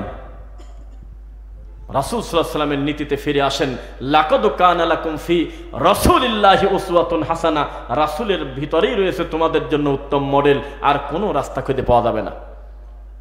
রাগ করতেছেন নাকি? আমাদের হাতে টাইম নাই। যে যার মতো খুলিকাল ইনসানু আজুলা, কি যে তাড়াহুড়া, কি যে তাড়াহুড়া, কিসের সাথে কি লাগায় গোটা জীবন বরবাদ করে দিচ্ছে। আমি তো মানে এভাবে বলি মাঝে মধ্যে, আমার আর আপনাদের সবার সব কিছু অনলাইনে, খালি রুহুটা রয়েছে অফলাইনে। মিথ্যা বললাম? বাচ্চা কিডন্যাপ হবে না কেন? এই ছোট লোক, তুমি কালো টিপ মারি দিয়ে বাচ্চাকে স্কুলে নিয়ে যাওয়ার সময় তোমার বউ পোস্ট দিচ্ছে, আমার ছেলেকে আইডিয়াল স্কুলে নিয়ে যাচ্ছে, সবাই দোয়া করবেন। তো কিডন্যাপার তো বুঝেই গেল যে তুই কয়টায় পোস্ট দিলে, আর কে নিয়ে যাচ্ছে স্কুলে, আর তার নামটা কি, তো বুঝেই তো ফেলছে। কয়দিন পর পর ল্যাংটা ছবি পোস্ট দিয়ে তুমি বলো আমাদের আজকে 11তম বিবাহ বার্ষিকী। কিসের বিবাহ বার্ষিকী? তুমি জানো না রাসূল সাল্লাল্লাহু আলাইহি সাল্লাম বলেছেন, বাচ্চা অস্বাভাবিক বমি করতে পারে, বাচ্চা পরিস্থিতি অস্বাভাবিক হতে পারে। তুমি খেয়াল করে দেখো, তুমি সন্ধ্যার সময়, মাগরিবের আযানের সময় তুমি তোমার বাচ্চাকে খোলা মাঠে নিয়েছো কিনা। নিষেধ করেছে আল্লাহর রাসূল। আপনি হিসাবই তো করেন না। ছোট বাচ্চার গলায় তাবিজ দিয়ে, তার মাথায় কালো টিপ দিয়ে আপনি রাস্তায় ঘোরাচ্ছেন, কিভাবে আপনি নজর বুঝবেন? মানুষের নজর লাগা সত্য, আল্লাহর কসম আমরা আগে বুঝতাম না, পরে দেখি সহিহ বুখারীর হাদিস, চোখ লাগা, মানুষের নজর লাগা, এটা সত্য। ছোট ছোট বাচ্চার আজকে এতদিন, আজকে 22তম জন্মদিন, আরে কেবল ডেলিভারি হলে ওই তার ছবি দিয়ে দিয়েছে 25টা। লজ্জা আছে? এদের ব্যক্তিত্ব আছে? আমি এমনও দায়ীর নাম জানি, এমনও আলেমের নাম জানি, যার ছেলের বয়স প্রায় 10 বছর, তার নিকটাত্মীয় নিজস্ব মানুষ ছাড়া এখনো পর্যন্ত কেউ জানেই না যে তার একটা ছেলে আছে, আর তার ছেলে দেখতে এরকম বা মেয়ে দেখতে এরকম। অথচ তাকে প্রায় বাংলাদেশে সবাই চেনে। এইরকম অবস্থা। সাবধান, নিজের ব্যক্তিত্ব তৈরি করেন। আপনি মুসলিম, আপনি ভয় পাবেন মানে লা তাহিনু ওয়ালা তাহজানু ওয়া আনতুমুল আ'লাউনা ইন কুনতুম মুমিনিন। তোমার কোনো ভয় নাই, তোমার কোনো চিন্তা নাই। তুমি যদি মুমিন হতে পারো, বিজয়ের মালা তোমার গলাতেই যাবে ইনশাআল্লাহ। আপনার কি মনে নাই? নবী সাল্লাল্লাহু আলাইহি ওয়াসাল্লাম বলতেছেন, আমি যাচ্ছি, তবে মনে মনে চিন্তা করতেছি আমরা সংখ্যায় কম, কি হয় কি হয়। আল্লাহ বললেন, ওয়ালাকাদ নাসারাকুমুল্লাহু বিবাদরি ওয়া আনতুম আযিল্লা। হে নবী, আপনি একটু বদরের দিকে তাকান, আপনাকে কিভাবে আমি জয় দিয়েছি। সুবহানাল্লাহ। আল্লাহকে ভয় করেন, আমি আল্লাহ একই রকম আছি, আমি আবার আপনাকে জয় দেব। সুবহানাল্লাহ। সংখ্যার বিবেচনা কোনোদিন সত্যের মাপকাঠি না। লক্ষ লক্ষ লোক এক জায়গায় জড়ো হওয়া মানে এটা কোনোদিন সত্যের মাপকাঠি হতে পারে না। হক যদি একজন হয়, একজনই হতে হবে। একজন যদি কোরআন সুন্নাহ মোতাবেক চলে, আর 99 জন যদি বেদাত শিরক করে, 99 জন লোকের কথার কোনো দাম নেই। বোঝা কি যাচ্ছে? কয় যে লোকে যারে ভালো বলে ভালো সেই হয়, এটা মিথ্যা কথা। কোন লোক ভালো বলবে আর কাকে ভালো বলবে? আপনার গ্রামে আপনি হলো সবচেয়ে খারাপ, আমার গ্রামে আমি হলো ইহুদের দালাল এখনো বলে। কেন? আমি মিলাদ পড়ি না, যেহেতু আমি পীর ফকির মানি না, আমি কবর পূজা বিশ্বাস করি না, আমি বলি যে পীর মানেই হলো ইবলিসের একটা মানে এজেন্ট। এই জন্য আমাকে তারা বলে আমি নাকি ইহুদির দালাল। এখন এই লোকগুলি যদি আমাকে খারাপ বলে, আমি কি আল্লাহর কাছে খারাপ হব? সমাজে তারাই হলো অবহেলিত। ওই যে ছেলেকে পিটানো হলো জোরে আমিন বলার কারণে, অধিকাংশ ওই লোক ছেলের, ওই সমস্ত গ্রামবাসীর কাছে ওই ছেলে হলো ফিতনাবাজ। আজ 30 বছর মিলাদ পড়তেছি, কেউ কোনোদিন বাধা দিল না। 40 বছর আমরা কবর পূজা করি, কেউ নিষেধ করে না। আর তুমি 2 দিনের ছেলে, তুমি মসজিদে ঢুকে তুমি জোরে আমিন বলে এত বড় সাহস? সবাই তার বিরুদ্ধে। এখন আপনি বলেন, সবাই যেদিকে আল্লাহ সেদিকে, এটা কি বলা যাবে? আল্লাহর ওহী যেই দিকে, আল্লাহ সেই দিকে। সুবহানাল্লাহ। তাওহীদ প্রচার করতে হবে, কখনো কোনো বিদআত এবং শিরক প্রচার করবেন না। বলেন ইনশাআল্লাহ। আমি সংক্ষেপে কয়েকটা বিষয় আপনাদেরকে টাচ দিয়ে দেব ইনশাআল্লাহ। আল্লাহ আমাদের তৌফিক দিন, আল্লাহুম্মা আমিন। মানুষ তখন বুঝবেন যে জাতি ধ্বংস হয়ে গেছে, যখন অন্যায়কে মেনে নিয়েছে। এটা রানিং একটা জালসার মাঠ। এই মাঠে বসে আমার ধারণা, যদি কোনো কবর পূজারীও বক্তব্য দিত আর যদি পরিবেশ করে দিতেন, সেও যদি একটা মিথ্যা কথা বলে বলতো ঠিক কিনা, অধিকাংশ লোক বলতেন হ ঠিক, প্রতিবাদ করে না। কিন্তু কাবার ইমামেরও যদি ভুল যায়, সাধারণ একটা পিছনে যদি একটা ক্লিনারও যদি বাংলাদেশের যদি পিছন থেকে বলে সুবহানাল্লাহ, তার কোনো পাপ হবে না, বরং বলাটাই হলো সুন্নাহ, বলাটাই হলো বাধ্য। যেহেতু ইমামের ঠেকে গেছে, আপনি তাকে সংশোধন করে দেন। বোঝা যাচ্ছে? আমাদের দেশে ইমামের ভুল গেলে আবার আর এক ভুল দিয়ে ভুল সারে, কোন তো জ্বালা। পিছন থেকে জোরে জোরে কয় যে আল্লাহু আকবার। আল্লাহু আকবার কি? যেখানে পরিষ্কার সহিহ হাদিস, আত-তাসবিহুল লির-রিজাল ওয়াত-তাসফিকুল লিন-নিসা, পুরুষের ভুল গেলে সুবহানাল্লাহ, আর মহিলার ভুল গেলে হাতে হাতে তালি। কে শোনে কার কথা? আমাদের দেশে কি বলে? আল্লাহু আকবার বলে না বেশি? কে শুনবে কার কথা? রাসূল সাল্লাল্লাহু আলাইহি ওয়াসাল্লামের নীতির বাইরে চলাটাই যেন আমাদের দেশের আদর্শ, আমাদের দেশের নীতি। মাহফিলগুলো আজকে কি হয়েছে? বক্তা, ওরে বাপরে বাপ, তার নামের উপরে মানুষ মাগরিবের সময় থেকে মারামারি লেগে গেছে। তার ভিজিট হলে 1,30,000 টাকা। এসে কি বলবে? কানে হাত দিয়ে হু হু করে কান্না করবে, শ্রোতা বলবে যে মনটা ভরে গেছে। কি কইল রে? কথা জানি না, কিন্তু কণ্ঠ দিয়ে মন ভরা দিয়ে গেছে। এটা হলো গাভীর সেনার ভিতরে সিঁড়ি ভিদে খাওয়ার মতো। ওই যে বর্ডারের পারে কেউ কেউ দেখেন না, ওই যে সেনা খায়, গরুর সোনা খাওয়া দেখছেন আপনারা? ডাইরেক্ট এখন গরু পেশাব করতেছে, সেই গরুর পেশাবের উপরে হাত দিয়ে এভাবে খাচ্ছে, ধর্ম মনে করে খাচ্ছে। ওদের পণ্ডিতরা বলে যে গোবরের ভিতরে নাকি ওই অনেক শেফা আছে, গোবর খালে বাচ্চা হয়। দেখেন, নিয়ে আসেন এখন ভিডিও দেখেন, দেখেছে এই ভিডিওগুলো দেখেন না, হয়তো দেখছেন। গোবর খেতে বলতেছে, এই তো ধর্ম তাদের। আর আমাদের ধর্ম কি? জর্দা যদি খান, গুল যদি খান, তামাক যদি খান, সিগারেট যদি খান, গাঁজা যদি খান, মদ যদি খান, নাম ভিন্ন হতে পারে কিন্তু আরবিতে তাকে বলা হয় হলো খমর।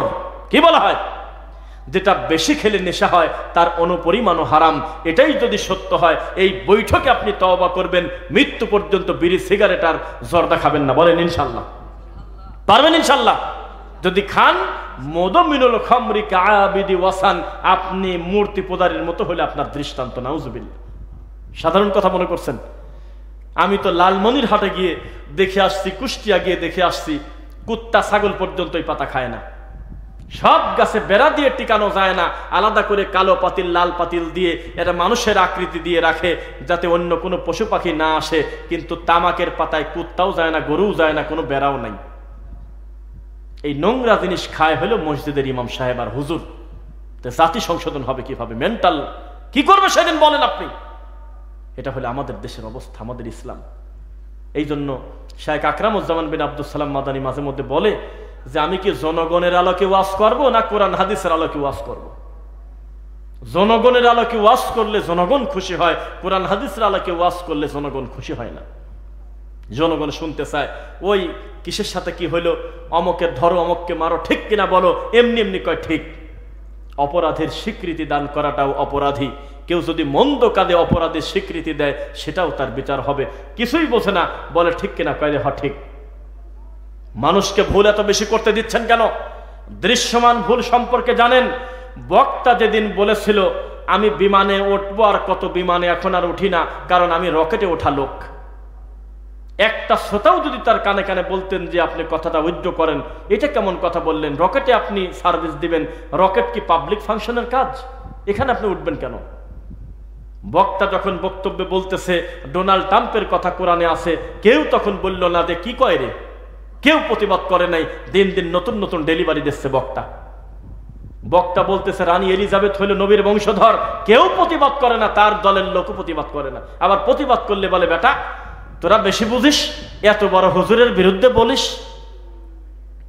বক্তা বলতেছে আব্দুর রহমান সুদাইস নাকি 27 তারাবিতে খতম দিয়ে বলে লাইলাতুল কদরের রাত্রি সে নাকি বাংলাদেশের 100 কোটি টাকা পায়। কি কি আপডেট ডেলিভারি দিচ্ছে ধর্মের নামে, কেউ কোনো প্রতিবাদ করে না। তবে এই মাঠে আনতে গেলে 70,000-এর নিচে সে আসবে আমার বিশ্বাস হয় না। তবে আজকে যদি তাকে দাওয়াত দিতে যান, আমার ধারণা 27 সালের আগে মনে হয় তাকে পাবেন না। এটা হলো তার বক্তব্য।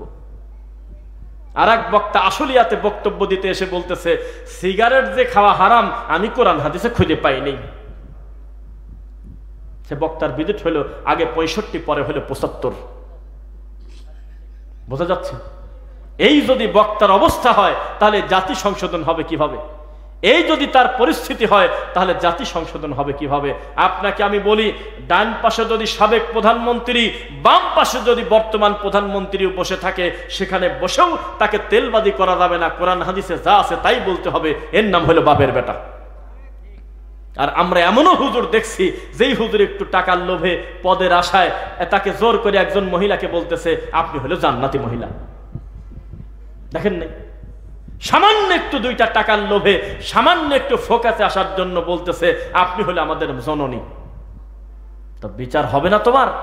আমাদেরকে ওই কিছু কিছু জায়গায় দেখবেন ফেসবুকে লেহে তোরা হলো সরকারের দালাল। আমাদেরকে এই কথা বলতো না? বলেন তো আগে। আরে বলতো কিনা? আহলে হাদিসদের এই অপবাদটা সবচেয়ে বেশি তারা দেয়। তাই আমি একটা বক্তব্যে বলছিলাম যে জান্নাতের সার্টিফিকেটও তোমরাই দিলে, মাও তোমরাই বললে, তারপরেও আমরাই দালাল। নাউজুবিল্লাহি মিন যালিক। বাড়াবাড়ি করা যাবে না। কি কোথা থেকে তুমি ডক্টরেট পাস করলে যে নবীর মরা বাপ মাকে নাকি একদিন আল্লাহ তুলে দিয়েছে কবর থেকে, নবীর হাতে নতুন করে বায়াত হয়ে আবার বলে কবরে ঢুকে গেছে। এই কথা বলে তার নাম হলো ডক্টর। জাতি সংশোধন হবে কিভাবে? এই কথাগুলো বেশি বেশি বলার দরকার, কারণ সৎ কাজে আদেশ দেওয়ার মতো লোক কম বেশি সমাজে আছে, কিন্তু নোংরা কাজের বিরোধিতা করার মতো লোক সমাজে খুবই কম। বোঝা যাচ্ছে? সাবধান, এখন থেকে আপনি সংশোধন হন। একটা মাহফিল থেকে আপনি এত কিছু আশা করতেছেন কেন? একটা ক্লাসে সর্বোচ্চ একটা মানুষ 2টা অঙ্ক শেখে, তাও বাড়িতে ভুলে যায়। এত অস্থির হচ্ছেন কেন? অন্তত এই বৈঠক থেকে এইটা অন্তত শিখে যান যে আমি আর জীবনে জর্দাদি পান খাবো না। এটাও কি পারবেন না? যে অন্তত এই বৈঠকে আমি আর প্রতিবেশীকে কোনোদিন কষ্ট দেব না, আমি এটা স্বীকার করে গেলাম। এটুকু পারেন না? জীবনে কোনোদিন পুরুষ মানুষ আমি কোনোদিন টাকনো ঢেকে কাপড় পরবো না, এটা পারেন না? জীবনে কোনোদিন আমি বিয়ের সময় হোক আর অন্য সময় হোক 1 মিনিটের জন্য পুরুষ মানুষ আমি কোনোদিন স্বর্ণ গলায় দেব না, এটা পারেন না? আজ এই বৈঠকে আমি নিয়ত করে গেলাম ইনশাল্লাহ আমি সালাত কাদা করব না, এটাও কি অন্তত পারেন না তওবা করতে? এটাও কি শিখাই দিতে হবে আপনার? জালসা বক্তব্য মঞ্চে ওই যে আমাদের শেখ আব্দুর রাজ্জাক বিন ইউসুফ হাফিজাহুল্লাহ বলছিল যে উনি নাকি একটা ওয়াজে গেছে, ওয়াজ যখন 1 ঘন্টা পার হয়ে গেছে প্রায়, তখন এই মহিলা প্যান্ডেল থেকে নাকি মহিলারা বলতেছে এ খালি গল্পই করে, ওয়াজ শুরু করবি কোন সময়? মানে ওনারা মনে করছে ওয়াজ মানে কানে হাত দিয়ে খুব জোরে কান্না করে উঠবি, হুপ করে লাভ দিয়ে উঠবি, ইল্লাল্লাহ বলে লাভ টাপ দিবি, এরকম এটা মনে করছে আর কি। কিন্তু এ কেমন ডিজাইনের ওয়াজ? এ তো মনে হচ্ছে খালি গল্প করতেছে আর ধমক দিচ্ছে। জি, এই ধমকেই হাজার হাজার যুবকের টাকনোর উপরে কাপড় উঠেছে, লক্ষ লক্ষ নেশাখোর নেশা ছেড়েছে, হাজার হাজার বেপর্দা মহিলা পর্দা করেছে, লক্ষ লক্ষ বেনামাজি নামাজি হয়েছে। ইনশাআল্লাহ এটা আমরা সুধারণা করি। তুমি কাকে কি বলো? আজও পর্যন্ত দেখেন, ভারী কথাই বলি, যেহেতু এখন স্বাধীন, আপনাদের দৃষ্টিতে সবই তো এখন স্বাধীন, এখন 2টা কথা বলা যায়, বলি নাকি? আমি একটা বক্তব্যে বলছিলাম যে হুজুর পিটা জায়েজ আছে, তো লোকজনকে এইটা একটা কথা নাকি হুজুর, হ্যাঁ হুজুর পিটা, হ্যাঁ কোন হুজুর সেটা শুনবেন না, কয় বলেন। যেই হুজুর থানায় গিয়ে ওসি সাহেবকে বলে অমুক দলের জালসা বন্ধ করে দেন, তাকে ধরেই পিটা লাগবে। অমুকের জালসা বন্ধ করো, অমুকের অমুক বন্ধ করো, অমুকের মাহফিল বন্ধ করো, অমুকের মসজিদে এইটা করে দাও, এই সমস্ত ঠেকাও কাটো মারো ধরো যদি এক গ্রুপ আর এক গ্রুপকে করে, তাহলে বুঝতে হবে যে ও নিজেই খারাপ। আজও পর্যন্ত আমার জানা নাই, কেউ জানলে আমাকে বলে দিবেন যে আহলে হাদিসরা সংখ্যায় বেশি হওয়ার কারণে আস্তে আমিন বলে একটা লোককে ধরে পিটাইছে, আমার তা জানা নাই। আজও পর্যন্ত আমাকে কোনো মায়ের বেটা দেখাতে পারে নাই যে আহলে হাদিসরা সংখ্যায় বেশি থাকার কারণে কোনো বেদাতির মাহফিল বাড়ি ভেঙে দেশে পোড়ায় দেশে, ইতিহাসে আমার তা জানা নাই। কিন্তু বিপরীতে যদি আপনি শত শত প্রমাণ চান, এখানে বসে আমি আপনাকে প্রমাণ দিয়ে দেব। আল্লাহর ঘর ভেঙে দিয়েছে, সময় মতো আযান দেওয়ার কারণে ওদের বলে রোজা নষ্ট হয়ে গেছে। কি হয়েছে? রোজা নষ্ট। নারায়ণগঞ্জে খালি টাইম মতো আযান দিয়েছে, আগে আযান দেয় নাই। কিন্তু যারা বলে আহলে হাদিসরা 4 মিনিট আগে আযান দেয়, তারা মিথ্যুক। তারা সময় মতো আযান দেয়, তোমরা দাও 3 মিনিট 4 মিনিট দেরি করে। বোঝা যাচ্ছে নাকি? এইটার কারণে নারায়ণগঞ্জ আমাদের ভাইদেরকে ধরে পিটায় রক্তাক্ত করে দিয়েছে, আল্লাহর ঘরটা পর্যন্ত ভেঙে দিয়েছে। তোমাদের ইমানের পাওয়ার কত আমরা দেখেছি। ডক্টর মিজানুর রহমান আজহারি যখন দেশে আসছে, তখন আমরা দেখছি তোমাদের ইমানের পাওয়ার কত। এই লোকটার সাথে কোলাকুলি করার কারণে পড়তেছে আশহাদু আল্লাহ ইলাহা ইল্লাল্লাহ ওয়া আশহাদু আন্না মুহাম্মাদুর রাসূলুল্লাহ, কালেমা পড়ে নতুন করে মুসলমান হচ্ছে। কয় আমি তো ওনার সাথে মুসাফা করছি, কোলাকুলি করছি, এখন আর আমার ইমান নাই। বুঝলা কিভাবে? কয় আমার ঠাকুর আব্বা বলেছে। তখন বলতেছে আল্লাহ তুমি আমাকে ক্ষমা করো, নবী তুমি আমাকে ক্ষমা করো। আমি কব আল্লাহ আগেই তো ভালো ছিল, পাগল কয় কিরে, এ তো নদী থেকে উঠেই সমুদ্রে লাভ দিয়েছে। মানে আল্লাহর কাছে ক্ষমা চাওয়া লাগে, এখন নবীর কাছে ক্ষমা চাচ্ছে, কোন জালার কথা। অথচ নবী নিজেই বলতেন আল্লাহ তুমি আমাকে ক্ষমা করো, আল্লাহ আল্লাহ তুমি আমাকে জান্নাত দিও, আল্লাহ আল্লাহ তুমি আমাকে ঋণের বোঝা থেকে বাঁচাও, আল্লাহ আল্লাহ আমাকে কৃপণতা থেকে বাঁচাও, আল্লাহ আল্লাহ কবরের শাস্তি থেকে তুমি আমাকে বাঁচাও, আল্লাহ আল্লাহ জীবন মরণের ফিতনা থেকে তুমি আমাকে বাঁচাও, আল্লাহ আল্লাহ হায়াত মউতের ফিতনা থেকে আমাকে বাঁচাও, আল্লাহ দাজ্জালের ফিতনা থেকে বাঁচাও আমাকে, আল্লাহ জাহান্নামের আগুন থেকে বাঁচাও আমাকে, আল্লাহ। বলে নাই? বলছে। তো মিজানুর রহমান আজহারির এইটুক উদাহরণ দিলে সমস্ত লোক বুঝে ফেলবেন যে বেদাতির নাম ভিন্ন হতে পারে, বেদাতি কোনোদিন ইসলাম প্রিয় হতে পারে না। বেদাতি মানেই হলো খবিশ। কেন? এই লোকটার প্রতি আমাদের সুধারণা যে তিনি দেশে এসে মনে করলেন যে সব ঘরানার লোকদেরকে নিয়ে আমি একটা আলোচনা করব। এটা কি খারাপ না ভালো? আহলে হাদিসদেরকে কেন ডাকে নাই সে কথা পরে বলি। অন্তত তারা যদি এক জায়গা হয়ে বলতো যে আমাদের আলাদা আলাদা কোনো গ্রুপ নাই, আমরা সবাই হানাফি, তাও তো আমরা বুঝতাম যে হানাফি মানে হলে সবাই। বুঝছেন নাকি? ব্রাদার রাহুল কি আর সাথে বলে যে আমি কোন হানাফি হব? কেউ দেহবন্দি, কেউ রেজবি, কেউ কাদেরি, কেউ সিস্তি, কেউ নকশবন্দি, কেউ সহরওয়ার্দি, কেউ ল্যাংটা, কেউ মাইজবান্ডারি, কেউ রশি। এই যে এত শত শত তোমাদের গ্রুপ দল, এক গ্রুপ আর এক গ্রুপকে কাফের পর্যন্ত বলে। আর এক গ্রুপ বলতেছে গান বাজনা হারাম যদি কেউ বলে তার বলে বউ তালাক। বলতেছে ওই বিয়েই তো হবে না যেই বিয়েতে গান বাজনা বাজে না। কি দেখছেন এটা? দেখছেন নাকি? সাক্ষীও দেয় না, বুঝলাম না। দেখছেন? কোথায় দেখছেন বলেন দেখি? ও মোবাইলে দেখছেন। বলতেছে গান বাজনা যেই বিয়েতে হয় না সেই বিয়ে বলে বরকত হয় না, সে বিয়ে বলে হারাম। তাহলে এও তো হানাফি বলতেছে নিজেকে, নাকি বলে? যেই লোকটা মাজারে সেজদা দিয়ে আছে, আধা ঘন্টার নিচে মাথা তোলে না, এখন জান ও কোনোদিন বলবে না যে আমি আহলে হাদিস, হানাফি বলবে। তা তোমরা আগে সিদ্ধান্ত নাও যে আসলে তোমরা কোন হানাফি, তখন আমরা তোমাদেরকে জাস্টিফাই করি। এখন বুঝবো কিভাবে? বোঝা কি যাচ্ছে কিনা? তো মিজানুর রহমান আজহারি সাহেব একটা বড় মনের পরিচয় দিল। বেচারা বিদেশ থেকে এসে তিনি মনে করলেন এতদিন পরে আসছি, আমি সব ঘরানার আলেমদেরকে নিয়ে একসঙ্গে বসে একটু নাস্তা করব, একটু মত বিনিময় করবো। খারাপ না ভালো? তো নিজের বাসায় জায়গা হবে না, সেজন্য বেচারা গুলশানের একটা ভালো একটা হোটেলে উনি সবাই মিলে এক জায়গা হয়েছে। এক জায়গা হওয়ার পর মোটামুটি সবাই পোস্ট দিচ্ছে আমিন আমিন, মাশাল্লাহ মাশাল্লাহ, আল্লাহু আকবার। আজকে আমাদের সবার ঐক্য হয়ে গেল। ঘন্টা গেল, 3 ঘন্টা গেল, 5 ঘন্টা গেল, মাগরিবের পরেই দেখতেছি একজন বলতেছে আশহাদু আল্লা ইলাহা ইল্লাল্লাহ ওয়া আশহাদু আন্না মুহাম্মাদুর রাসূলুল্লাহ। কে কি হয়েছে তোর? কয়টা কাফের হয়ে গেছি। ওনার সাথে কোলাকুলি করলে কাফের হয়ে গেছি তো আমি। ঠিক পালি কিভাবে? কয়টা আমার আব্বা হুজুর লাইভে এসে বলতেছে তাড়াতাড়ি যদি নতুন করে ঈমান না আনে তাহলে সুন্নিয়ত থেকে বাইর করে দেব। এই তো তোমার ঐক্য। তোমার ঐক্য হলো সর্ষের তেল, পেট্রোল, পাম অয়েল, ডিজেল, নারকেল তেল, কেরাসিন তেল, জুঁই, প্যারাশুট, মোট একখানে করে গোলা তুমি বললে ঐক্য হয়ে গেল। কিসের ঐক্য হলো? অনেকগুলি দামি জিনিস এক জায়গা মিশাবে দামি বানা ফেললে। তাই আমরা বলি ব্যক্তিতে ব্যক্তিতে কোনোদিন ঐক্য হতে পারে না। ঐক্য হবে আকীদার ভিত্তিতে, কোরআন সুন্নাহর অবস্থায়। কি বলেন? কোনোদিন হবে না ওইভাবে ঐক্য। ঐক্য করলেন জোহরের নামাজের টাইম হলো, ইমামতি দিবেন কার?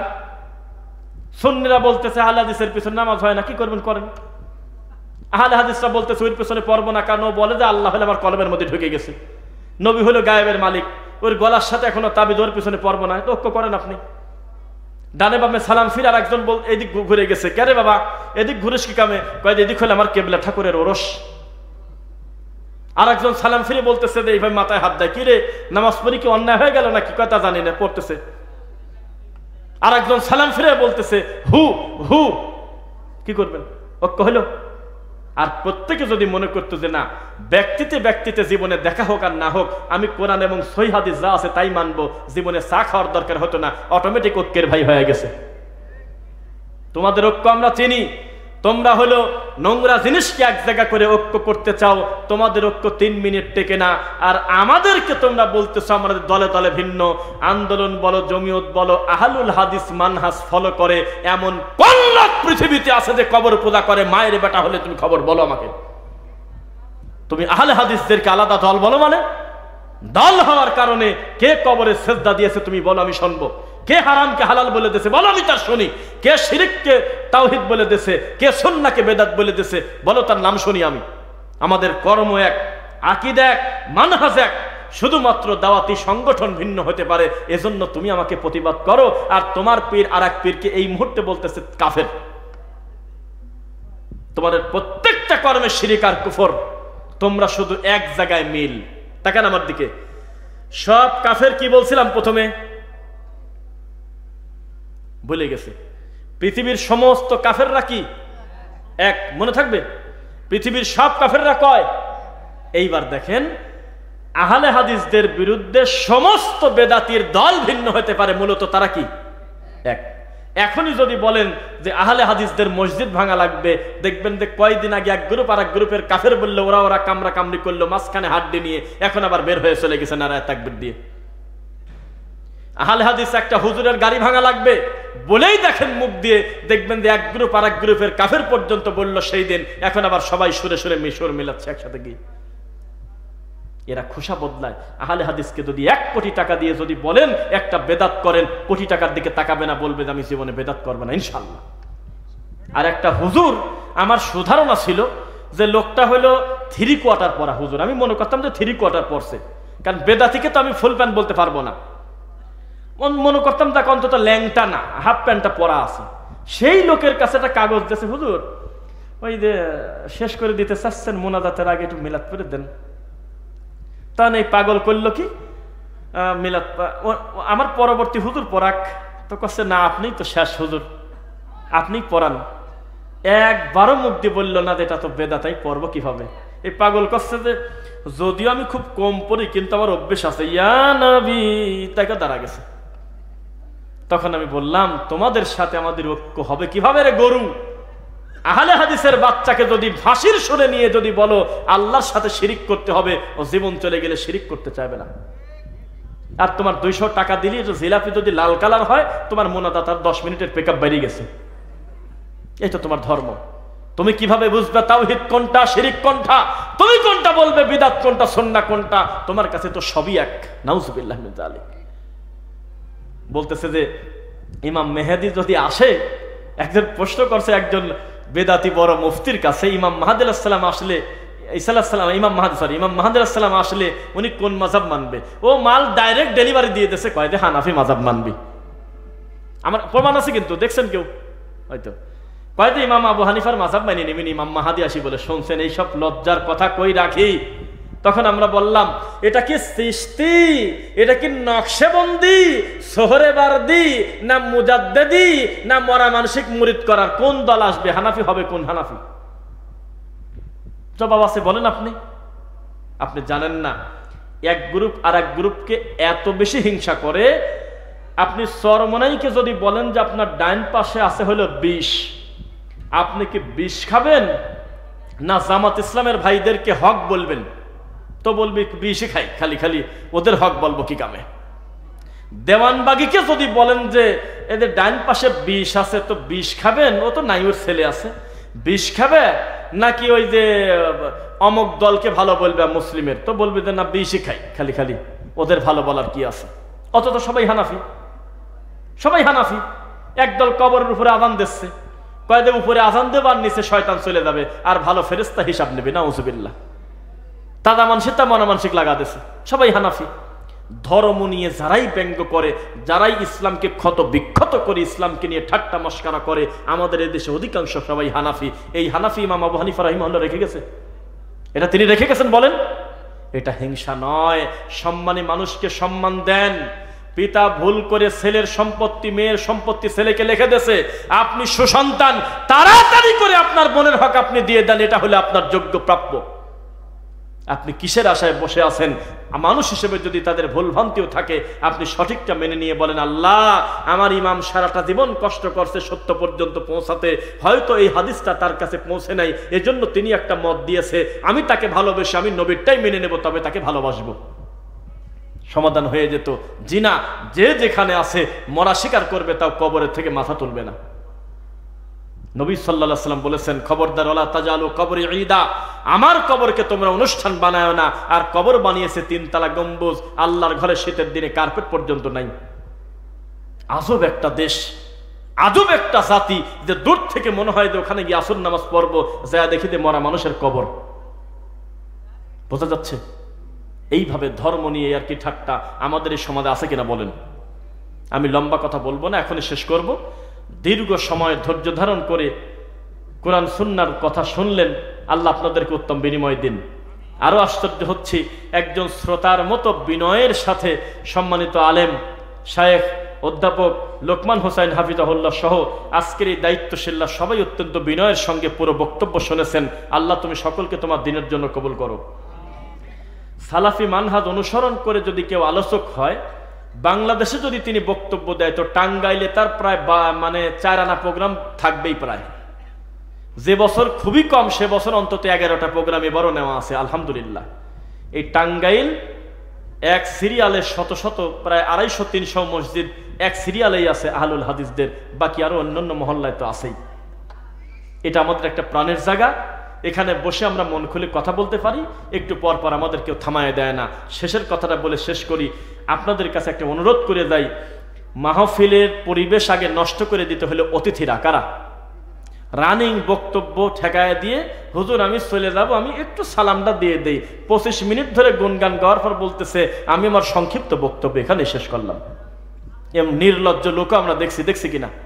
মানুষ একটা বক্তার বক্তব্য আধা ঘন্টা দেরি হলে খুশি হয় যে আরো একটু শুনি, কিন্তু একটা অতিথি যদি বলে এ রাস্তা আমি করছি, আবার যদি একটু সুযোগ দেন আমি ওটাও করে দেব, এতে কেউ শুনতে চায় না। এই মিথ্যা গল্প আর এই সমস্ত গল্প যারা বলে অতিথিরা, মানুষ বিরক্ত হয়ে যায়। এমনও প্রোগ্রামে দেখছি শ্রোতা উঠে চলে যাচ্ছে, নির্লজ্জ বক্তব্য দিয়েই যাচ্ছে। সেখানে একজন আলেম হয়ে চাইলে আমার থেকে মহামূল্যবান বক্তব্য আমাদের শায়েখ নিজেই দিতে পারতেন, কিন্তু তিনি আমার সম্মানার্থে বলবো না, আলোচকের সম্মানার্থে তিনি মাত্র 2 মিনিটের ভিতরে মূল কথা বলে আমার কাছে মাইক দিয়ে দিয়েছিলেন। আল্লাহ তার বিনয়ীকে দিনের জন্য কবুল করুন।